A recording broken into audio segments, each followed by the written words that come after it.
Good morning students. Today is my topic depression in freezing point.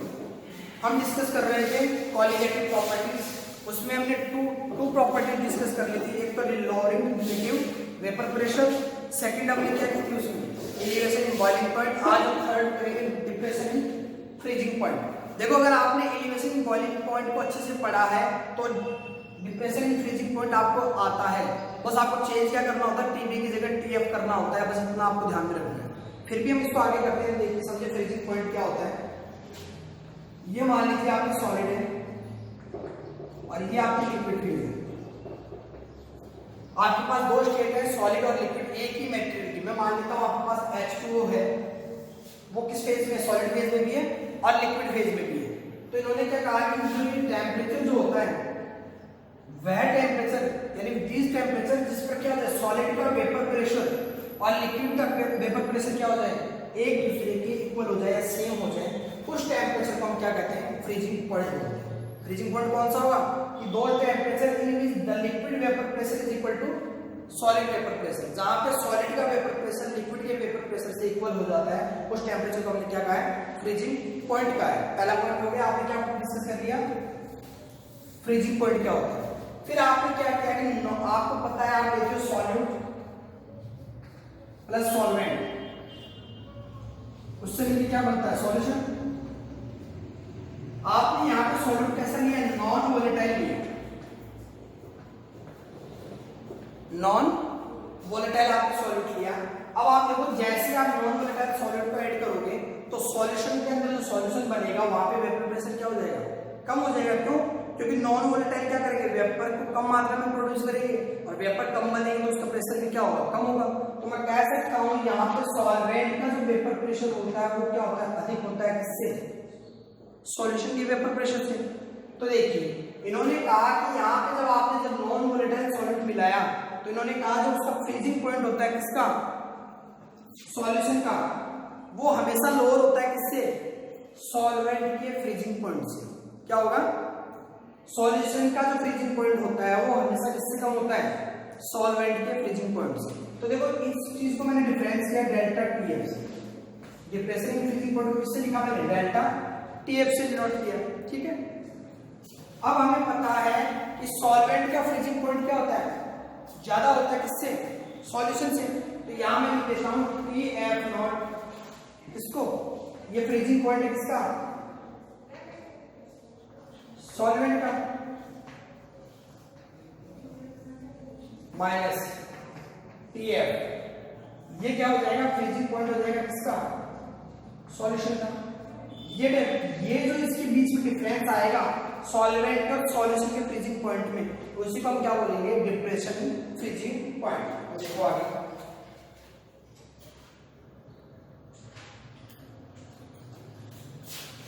अब graph देखिए आप। हमने यहाँ पे एक एक्सिस पे तो ले लिया वेपर प्रेशर, सेकंड एक्सिस पे ले लिया हमने टेम्परेचर। मान लीजिए आपके पास क्या था, ये आपके पास तो सॉलिड है। सॉलिड का वेपर प्रेशर आप जानते हो बहुत कम होता है उसमें, यानी वेरी लो होता है उसका। तो मैं मान लेता हूँ, ये मान लीजिए सॉलिड का वेपर प्रेशर था हमारे पास, मिनिमम था, इसको मैंने आगे बढ़ा दी साइड। ठीक है। फिर आपने लिक्विड लिया तो नो डाउट लिक्विड का वेपर प्रेशर क्या होता है, ज्यादा होता है। किससे? सॉलिड फेज से। तो मान लीजिए ये पॉइंट था जहां पे क्या था, लिक्विड का वेपर प्रेशर था, इस पॉइंट से क्या ये ज्यादा है। फिर देखो, धीरे धीरे जब आप इसको फ्रीजिंग करोगे यानी इसको सॉलिड में कन्वर्ट करोगे, किसको, लिक्विड को, तो आप क्या करोगे, टेम्परेचर को कम करोगे। तो देखो, ये टेम्परेचर को कम करते चल रहा है, लेकिन ये कहीं ना कहीं इस बिंदु पे आके क्या करेगा, उसको कट करेगा। तो ये देखो आपके पास क्या था, सॉल्वेंट था इस फॉर्म में, लिक्विड फॉर्म में। ये यहाँ पे जिस बिंदु पर आकर टकराएगा, ये कट करेगा, उसको हमने क्या कहा है, फ्रीजिंग पॉइंट। और किसका फ्रीजिंग पॉइंट, सॉल्वेंट का फ्रीजिंग पॉइंट। यानी यह वह पॉइंट है जिसके ऊपर ये किसमें कन्वर्ट हो रहा है, लिक्विड फेज से सॉलिड फेज में कन्वर्ट हो रहा है। तो ये क्या हो जाएगा, सॉलिडिफाइड सॉल्वेंट। भाई ये वाली लोग इसको रिप्रेजेंट करेंगे, सॉलिड को करेंगे सॉल्वेंट को, तो यहाँ कन्वर्ट होने के बाद सॉलिड रहेगा। यहाँ पे देखिए आपकी बुक में यहाँ से ये लाइन को मिटा रखा है, फिर आप देखिए जैसे आपने नॉन वोलेटाइल को ऐड किया किसमें, सॉल्वेंट में, तो उसका वेपर प्रेशर क्या हो गया, कम हो गया। था तो वो भी लिक्विड, सॉल्यूशन बनेगा वो भी कैसा बन रहा है, आपके पास लिक्विड ही बन रहा है, लेकिन उसका वेपर प्रेशर क्या हो गया, कम हो गया। तो मैं मान लेता हूँ उसका वेपर प्रेशर क्या हो गया, कम हो गया इससे। फिर मैं इसको भी क्या करूंगा, इसको भी धीरे धीरे मुझे क्या करना है, फ्रीजिंग करना है इसको। तो मैं धीरे धीरे इसका मैं टेम्परेचर कम करता जाऊंगा, ये कहीं ना कहीं सॉलिड वाले लेयर पे आके टकराएगा। ये फ्रीजिंग पॉइंट आ जाएगा किसका, सॉल्यूशन का। यानी आपके पास दो फ्रीजिंग पॉइंट आ गए। मैं इसको ऐसे नोट कर देता हूं। सॉल्वेंट के लिए आपने क्या लिया है, T नॉट F, और सॉल्यूशन के लिए भी आपने क्या लिया है, TF। इन दोनों के डिफरेंस को आपने क्या कहा था, डेल्टा TF। इस प्रकार हम ग्राफ को रिप्रेजेंट करते हैं इसके डिप्रेशन इन फ्रीजिंग पॉइंट। समझ में आ गया, आगे देखिए।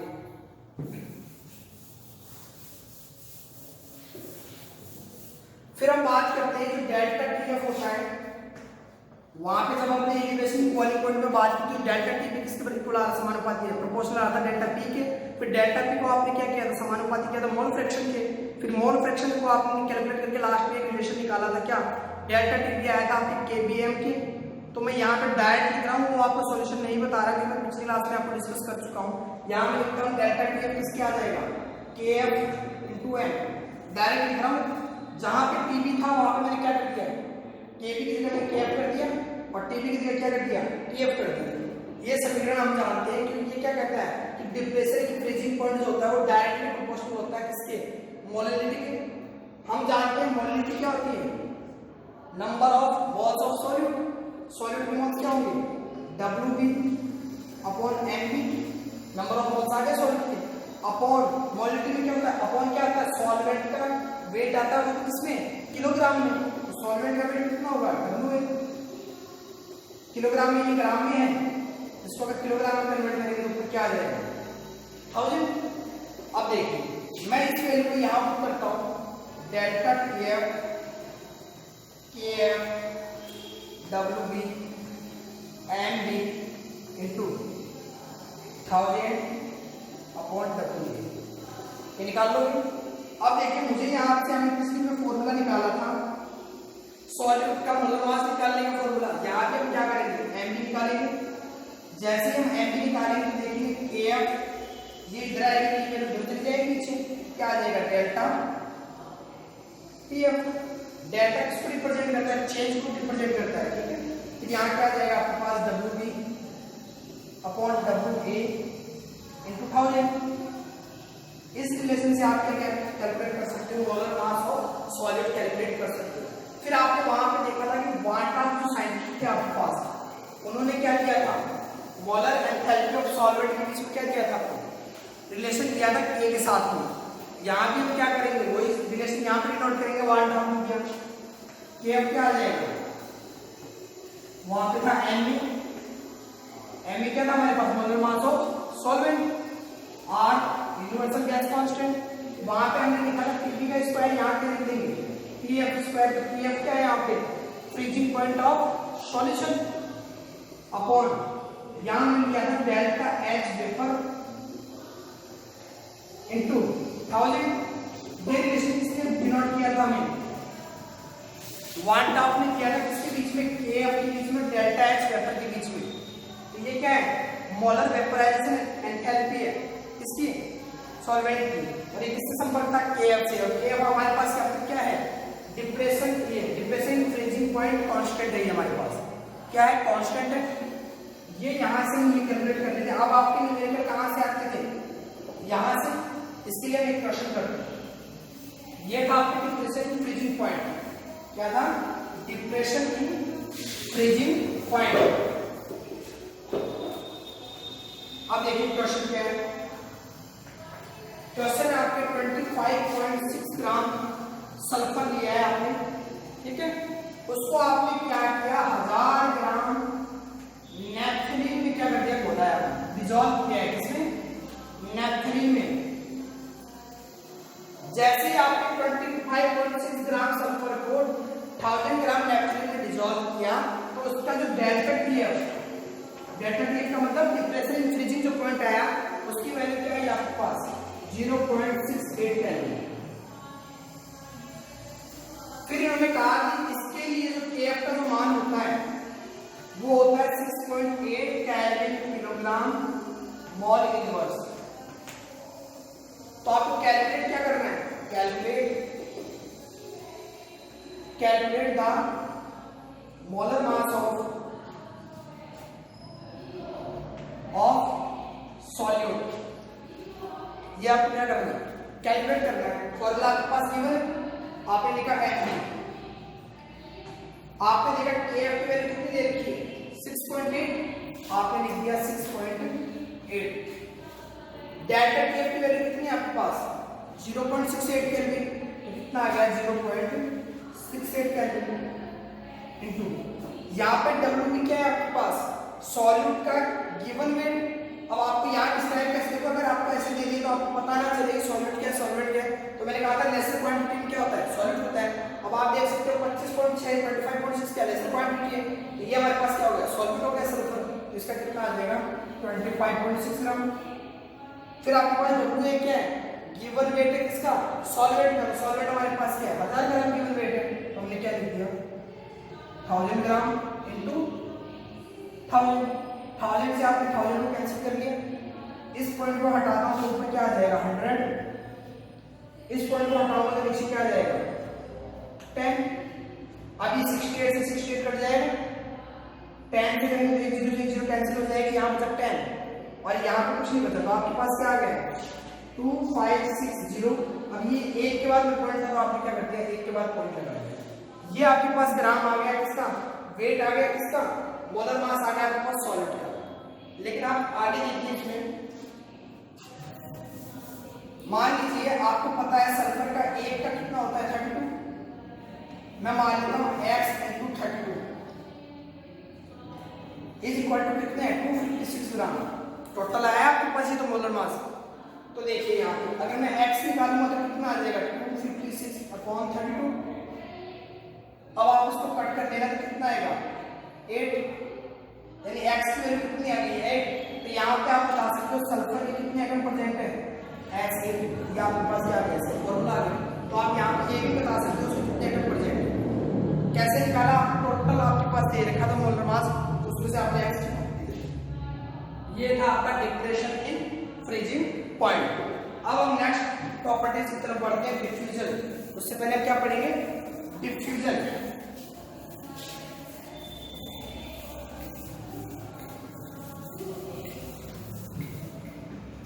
Diffusion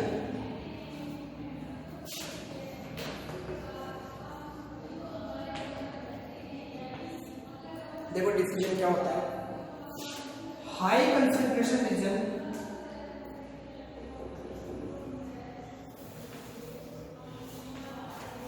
low concentration region. यदि आपके मॉलिक्यूल्स जो है वो मूव करते हैं किधर हाई कंसंट्रेशन रीजन से लो कंसंट्रेशन रीजन की तरफ, तो उसको हम क्या बोलते हैं डिफ्यूजन बोलते हैं। मूव कौन कर रहे हैं मॉलिक्यूल्स मूव कर रहे हैं। तो क्या होगा हाई कंसंट्रेशन रीजन से किधर जाए लो कंसंट्रेशन रीजन की तरफ जाए, तो उसको आप क्या कह रहे हो डिफ्यूजन। जैसे एक एग्जांपल ले लो, आपने गिलास लिया, गिलास के पानी को आप फर्श पे डालो, जैसे आपने पानी को फर्श पे डाला तो उसके मॉलिक्यूल्स कहाँ है, जहाँ पानी डाला वहां पे, और आगे आप उसको फर्श देखते हो वहां पे क्या उसका जीरो है उसकी कंसंट्रेशन, तो किधर जा रहा है ऐसे लो की तरफ अपने आप मूवमेंट करता है, उसको हम क्या कहते हैं डिफ्यूजन बोलते हैं। क्या बोलोगे डिफ्यूजन। अब बात करते हैं ऑस्मोसिस की, जो हमारी जो नेक्स्ट प्रॉपर्टी थी क्या थी ऑस्मोटिक प्रेशर था हमारा। उससे पहले पढ़ेंगे ऑस्मोसिस। अगर बकेट के अंदर डाल दो तो बकेट के अंदर भी डाल दोगे ना तो वहां पे आप उसकी फ्लो नहीं बता सकते, क्योंकि पानी के अंदर जब उसके साथ में केवल मूव के लिए कोई जरूरी नहीं होता कि उसके पर्टिकुलर सरफेस डिपेंड करे। अब आपने उसको फिक्स कर दिया, उसमें मैंने कहा था वॉल्यूम क्या होता है उसका फिक्स होता है, और जब उसकी शेप कैसी होती है, जब आपने लिक्विड के बारे में बात करी थी तो उसका वॉल्यूम 1 ही लीटर था, चाहे आपने बाल्टी में डालो चाहे कहीं भी डालो, फ्लो नहीं हो पा रहा था वो एक अलग चीज थी, लेकिन उसका साइज कैसा था, साइज तो आप जिस प्रकार की जो बाल्टी ले रहे थे या गिलास ले रहे थे उसके अकॉर्डिंग चेंज हो रहा था, यानी फिक्स नहीं था उसका साइज जो था। तो उसी के अकॉर्डिंग यहाँ पे जब आप कह रहे थे अगर वो नहीं फ्लो हो तो क्या होगा कि आपने बकेट में डाल दिया तो आपके पास वहां पे जो निम्न जो आपके पास लो कंसंट्रेशन रीजन वो है ही नहीं वहां पे, अब आपको सर ऊपर की तरफ तो है, ऊपर की तरफ होता है कि डिफ्यूजन डिपेंड करता है ग्रेविटेशनल फोर्स के ऊपर। आप ऊपर की तरफ इसमें क्या लगता है, वो तो आपके सेंट्रीफ्यूगल फोर्स हो जाता है। ये हमेशा किसके अकॉर्डिंग मूव करता है, आपके ग्रेविटेशनल फोर्स के अकॉर्डिंग ही क्या करता है, मूव करता है। ऐसा नहीं कि यहाँ से आपने पानी देखा ऊपर चलने लगा, वो तो कब जाएगा जब वो वेपर फेज में आएगा। क्योंकि वेपर फेज क्या होती है, बहुत ही लाइट होती है, इसलिए वो क्या करती है, ऊपर की तरफ जाती है। आप ऑस्मोसिस समझेंगे तो और समझ में आ जाएगा। देखो इसको दिया था आपको जीन नॉलेज में, जीन नॉलेज 1748 में सबसे पहले हमने किसको डिस्क्राइब किया था, ऑस्मोसिस को हमने डिस्क्राइब किया था। इन्होंने क्या कहा, देखो इन्होंने कंटेनर लिया, बीच में इन्होंने क्या लिया, सेमी परमिएबल मेम्ब्रेन। ये क्या है, सेमी परमिएबल मेम्ब्रेन।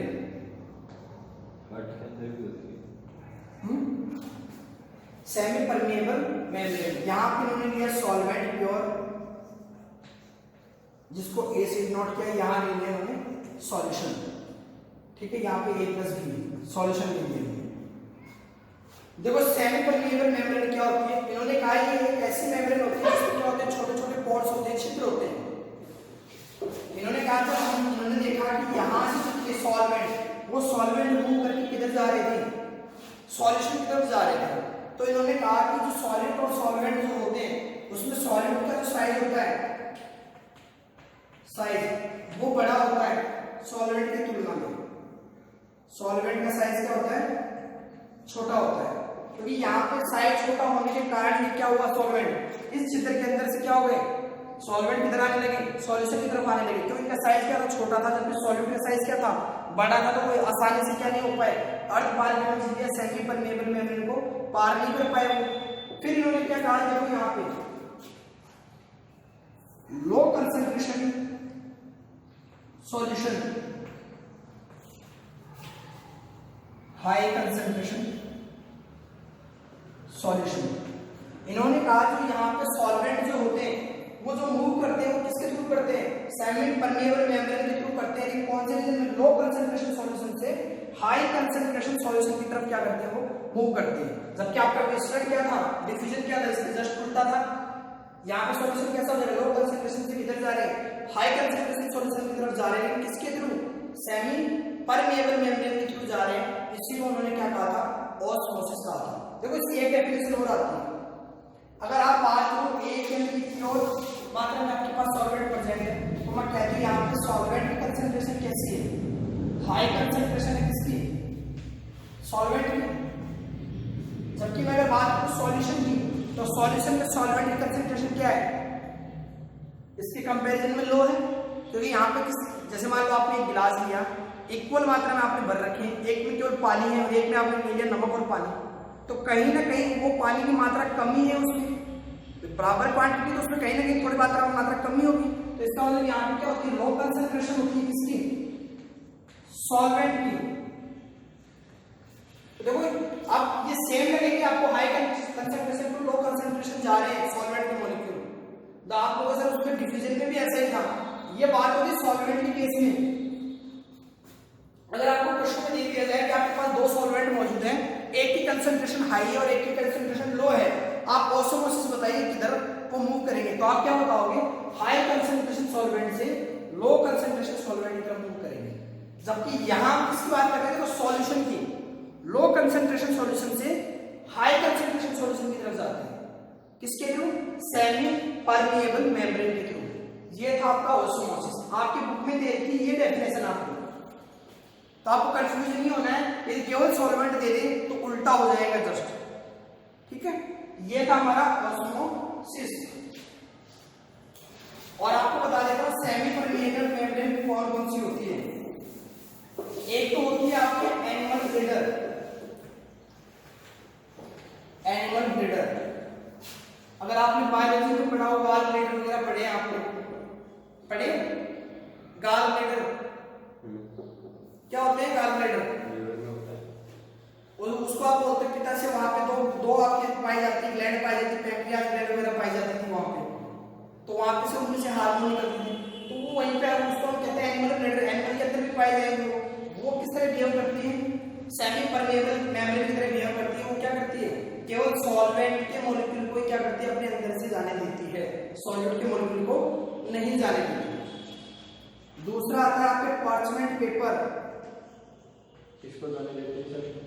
सॉल्वेंट के मॉलिक्यूल को।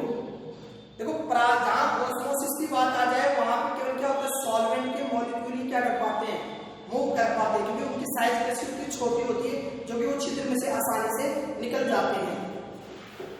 पार्चमेंट पेपर, दूसरा एग्जांपल क्या है, पार्चमेंट पेपर, अपने लैब में देखोगे आप। थर्ड आता है आपके फिनॉल और पोटेशियम फेरोसाइनाइड, या आप आर्टिफिशियली बना सकते हो इसको, पोटेशियम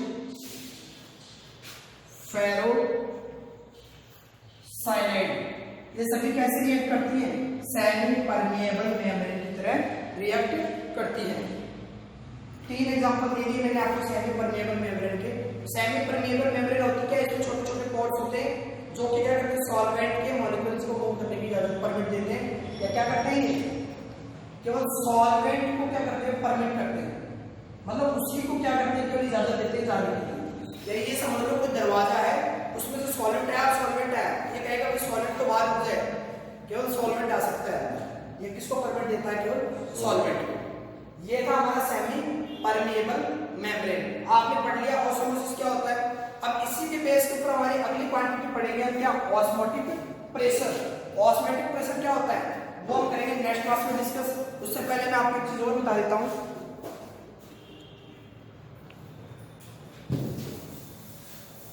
आप अगर डिफ्यूजन और इनकी बात करते हैं, जैसे एग्जांपल लीजिए आप एक एग्जांपल लीजिए, कैसे आपने अंगूर लिया, अंगूर ले लीजिए, आप उसको पानी में डाल लिया, जैसे किशमिश आपका सूखा हुआ अंगूर होता है किशमिश, उसको जैसे आप पानी में डालेंगे वो क्या हो जाएगा, फूलना स्टार्ट हो जाएगा। वो जब आप किशमिश को पानी में डालते हो तो फूलना स्टार्ट हो जाता है, क्यों, क्योंकि उसमें क्या होता है, वो ऑस्मोसिस की प्रक्रिया होती है, उसमें वो क्या करता है, वहां से लो कंसंट्रेशन सॉल्यूशन से किधर की तरफ जाता है वो, सॉरी हाई कंसंट्रेशन सॉल्यूशन की तरफ किधर जाता है वो, हाई कंसंट्रेशन सॉल्वेंट से लो कंसंट्रेशन सॉल्वेंट में। अगर मैं उल्टा बात करूं तो लो कंसंट्रेशन सॉल्यूशन से हाई कंसंट्रेशन सॉल्यूशन में जाता है, जिसके कारण क्या हो जाता है, फूल जाता है। आप नमक के पानी में रख के देखिए अंगूर को, तो आप देखेंगे कि नमक पानी अंगूर में जाने की बजाय क्या होगा, अंगूर का पानी किधर आने लगेगा, नमक के पानी में, और वो क्या हो जाएगी, सिकुड़ जाएगी। आप ये सब किस पे डिपेंड करती है, डिफ्यूजन और ऑस्मोसिस पे डिपेंड करती है। जैसे आपके किशमिश वगैरह है, अंगूर वगैरह है, ये सब उसके ऊपर डिपेंड करती है। आप घरेलू एग्जांपल करके देख सकते हैं। अगर आपको ये देखना है कि सॉल्वेंट का साइज बड़ा होता है, तो जैसे आपने गिलास लिया, उसमें एक ड्रॉप आप इंक डालिए, जैसे आप इंक डालेंगे तो क्या हो जाएगा, पूरे में स्प्रेड हो जाएगी। किसके कारण, डिफ्यूजन के कारण। तो डिफ्यूजन क्या था हमारा, डिफ्यूजन क्या था हमारा, high concentration to low concentration. अब वो इंक थी वो प्योर कंसंट्रेशन थी, तो किसमें चली गई, फैल गई आपकी लो कंसंट्रेशन की तरफ। ये एग्जांपल था आपका डिफ्यूजन का। बस आज के लिए इतना ही, थैंक यू।